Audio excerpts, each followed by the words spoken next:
أعوذ بالله من الشيطان الرجيم. بسم الله الرحمن الرحيم.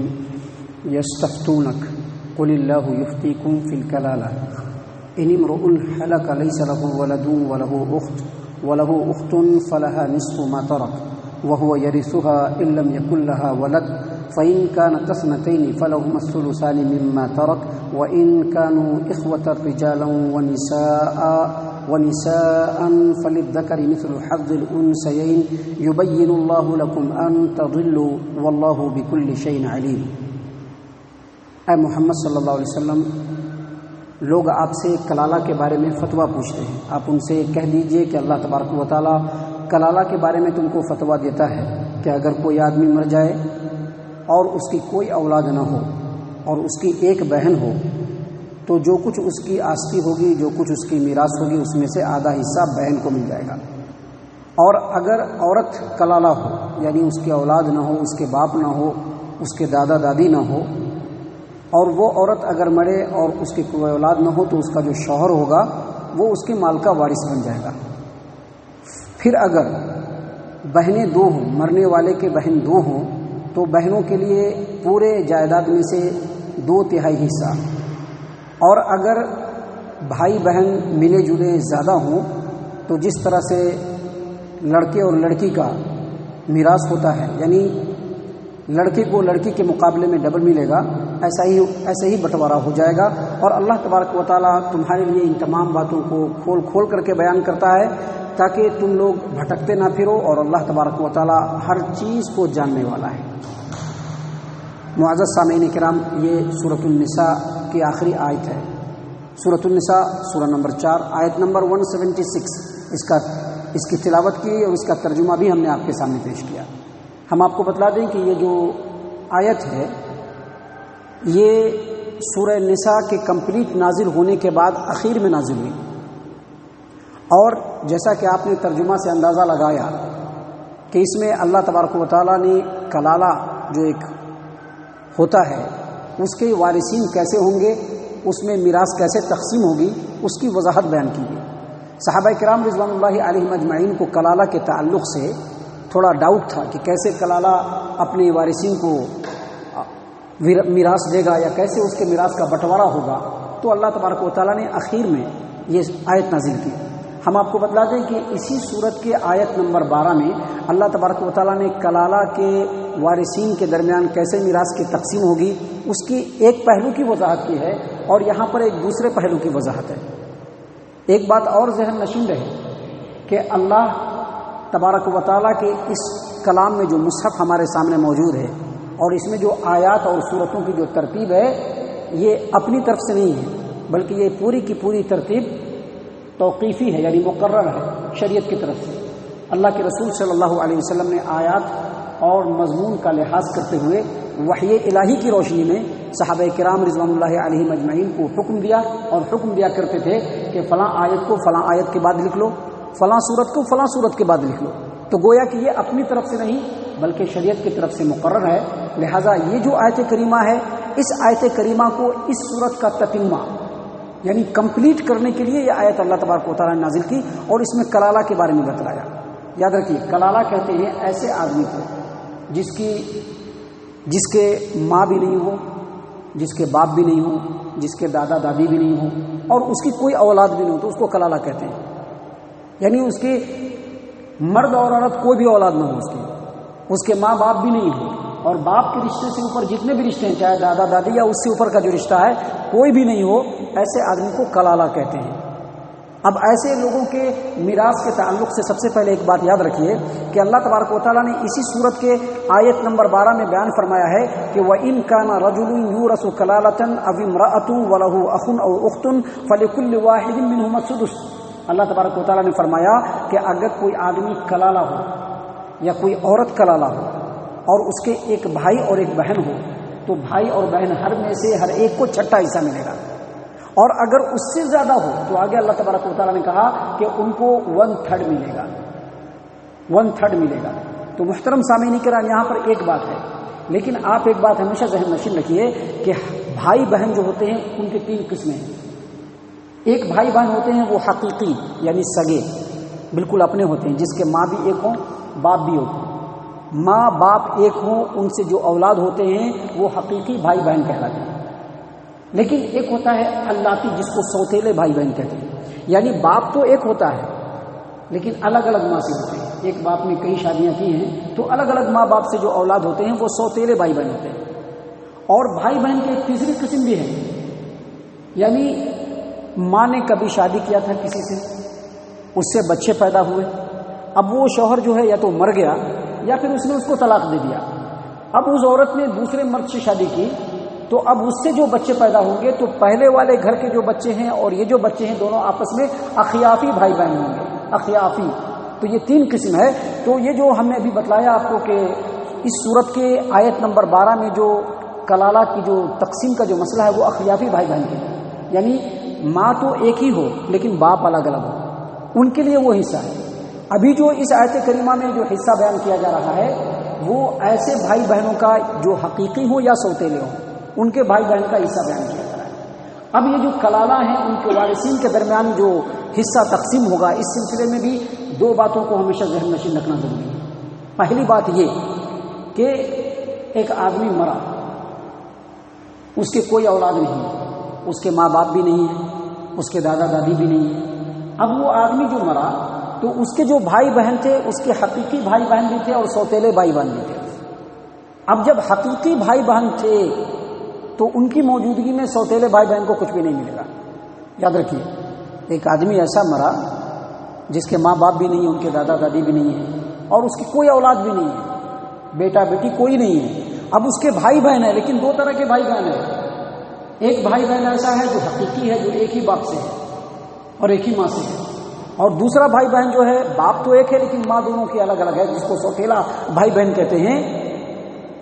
مہندری ماں کا بیٹا یا بیٹی۔ تو ایسے سوتیلے بھائی بہن حقیقی بھائی بہن کے موجودگی میں محروم ہو جائیں گے، محجوب ہو جائیں گے، ان کو کچھ بھی حصہ نہیں ملے گا، کچھ بھی حصہ نہیں ملے گا۔ اور دوسری بات یہ ذہن نشین رہے کہ اگر کوئی آدمی مرتا ہے، اگر کوئی آدمی مرتا ہے، اس کے ماں باپ بھی نہیں ہے، دادا دادی بھی نہیں ہے، کوئی اولاد بھی نہیں ہے، اور اس کے صرف ایک بہن ہے، ایک بہن، تو اگر اس کی صرف ایک بہن ہے تو ایک بہن کو پورے جائیداد میں سے آدھا حصہ مل جائے گا۔ اور اگر ایک سے زیادہ بھائی بہن ہیں، یعنی دو بہنیں ہیں، ایک بہن کو آدھا مل جائے گا۔ اگر دو بہنیں ہیں اور بھائی نہیں ہیں تو پورے جائیداد کو 3 حصوں میں تقسیم کر کے 2 حصہ بہنوں کو دے دیا جائے گا، ایک حصہ جہاں خرچ ہونا وہاں پر ہو جائے گا۔ اور اگر مرنے والی لیڈی ہے، عورت، اس کا شوہر بھی نہیں ہے، اس کے اولاد بھی نہیں ہے، اس کا ماں باپ بھی نہیں ہے، اور صرف اس کا بھائی اس کا وارث ہے، تو پورے جائیداد کا وارث اس کا بھائی بن جائے گا۔ یہ بات ہمیشہ ذہن نشین رکھیں۔ اب دیکھیے اللہ تبارک و تعالیٰ نے کیا فرمایا، بہت غور و فکر کے ساتھ دیکھیے۔ اللہ تبارک و تعالیٰ نے کہا یستفتونک، لوگ آپ سے کلالہ کے بارے میں فتویٰ پوچھ رہے ہیں کہ کلالہ کی میراث کی تقسیم کیسے ہوگی۔ قل، اے محمد صلی اللہ علیہ وسلم آپ کہہ دیجئے کہ اللہ تبارک و تعالیٰ کلالہ کے بارے میں فتویٰ دیتا ہے کہ اگر کوئی مرد ہے اور وہ مر رہا ہے اس حال میں کہ اس کی کوئی اولاد نہیں، یہاں پر صرف اولاد بتایا جا رہا ہے، لیکن حدیثوں سے اور دیگر تشریحات سے پتہ چلتا ہے کہ اولاد کے علاوہ ماں باپ بھی نہیں ہو، یا ماں باپ کے اوپر کوئی دوسرا جو ہوتا ہے دادا دادی وہ بھی نہیں ہو، اور بال بچے بھی نہیں ہو۔ ایسی صورت میں اللہ تبارک و تعالیٰ فرماتے ہیں کہ وَلَهُ أُخْتٌ،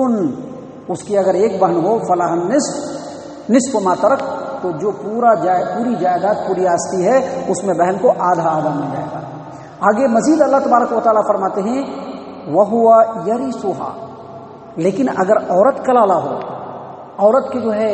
بال بچے نہ ہو، اس کا شوہر نہ ہو،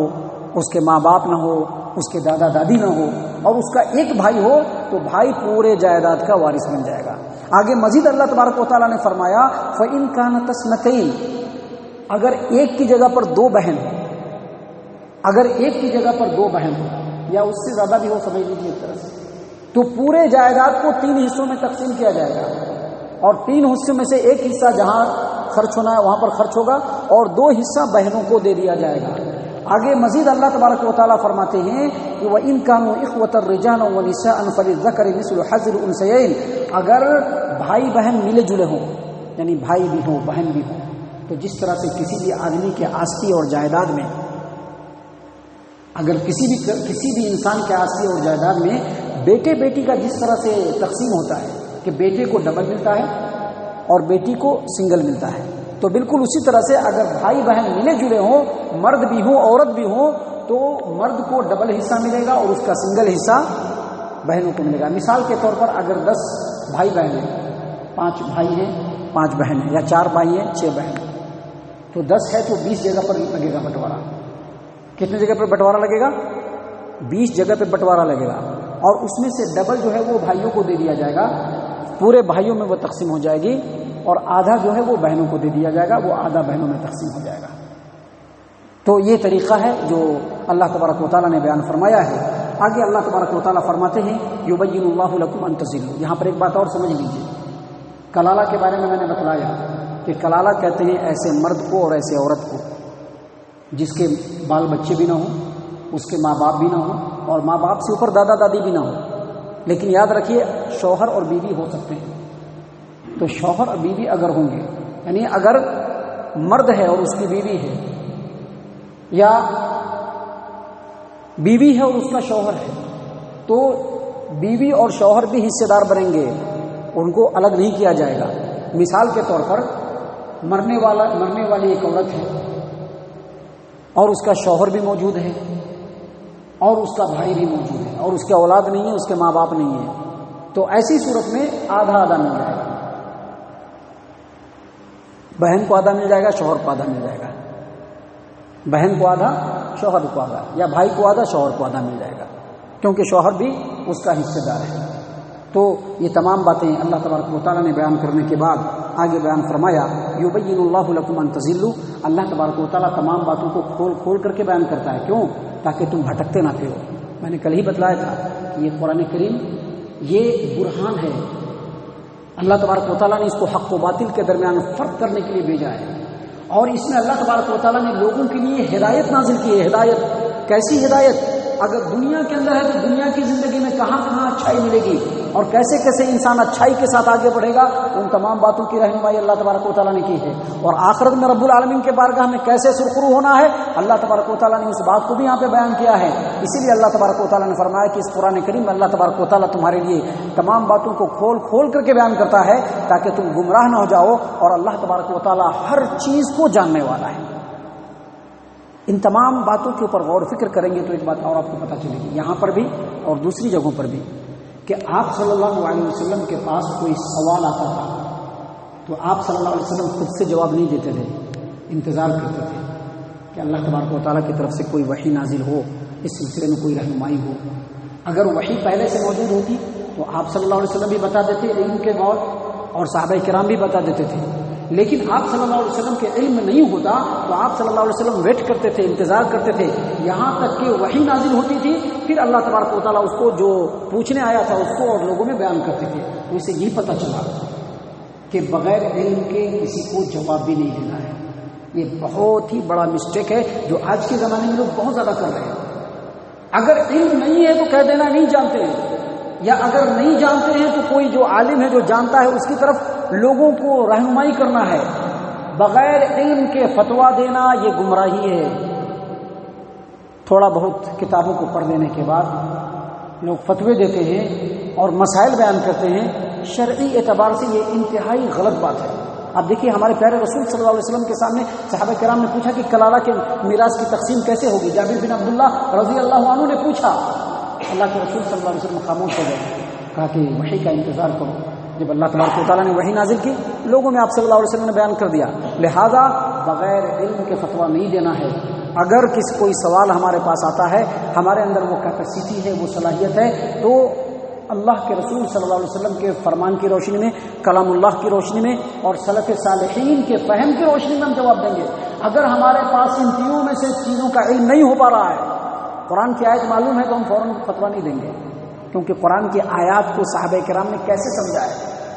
وہ بھی دیکھنا ضروری ہے، سلف صالحین نے کیسے سمجھا ہے وہ بھی دیکھنا ضروری ہے، اور تب جا کر کے فتویٰ دیں گے۔ اگر نہیں ہے لا ادری، مجھ کو نہیں معلوم ہے، آپ کسی عالم سے پوچھ لیجئے یا فلاں عالم سے پوچھ لیجئے، اس طرح سے رہنمائی کر دینا ہے۔ اللہ تبارک و تعالیٰ سے دعا ہے کہ اللہ تبارک و تعالیٰ ہم تمام کو ان تمام باتوں کے اوپر غور و فکر اور تدبر کرنے کی توفیق عنایت فرمائے۔ الحمدللہ سورۃ النساء آج مکمل ہوا، اور جیسا کہ آپ کو معلوم ہے کہ ہم آپ کے سامنے لگاتار اللہ تبارک و تعالیٰ کی توفیق سے اور اجازت سے